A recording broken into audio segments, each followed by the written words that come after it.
English grammar from basics. आजचा आपला topic आहे article, use of A and the.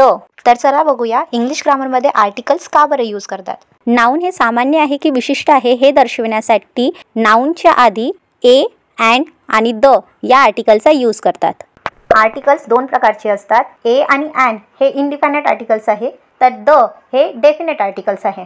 तर चला बघूया indefinite articles. Article a, used before noun starting with consonants sound. Consonants म्हणजे व्यंजन.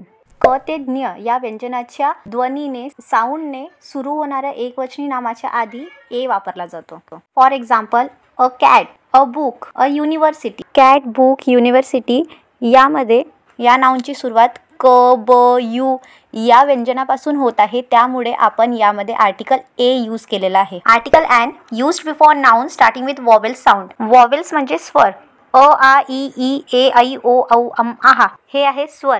यातील काही शब्द उच्चारात दिसल्यास अँड या शब्दाचा या आर्टिकलचा वापर करायचा.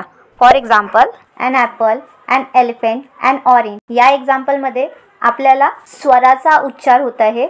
ॲन ॲपल, अ, स्वर अ, स्वर ए, स्वर ओ या स्वरांचा उच्चार होत असल्यामुळे आपण नावाच्या आधी ॲन यूज केलेला आहे. इंग्लिशमध्ये ए, ई, आय, ओ, यू असे 5 स्वर आहे. याशिवाय बी, सी, डी, एफ इत्यादी इतर सर्व अक्षरे व्यंजने म्हणजेच कॉन्सोनंट्स आहे. आता आपण बघूया definite article. Article the, used when a noun is specific or previously mention in the sentence. Noun जेव्हा स्पेसिफिक असेल किंवा नोन असेल त्या टाईमला आपण द हे आर्टिकल यूज करणार आहे.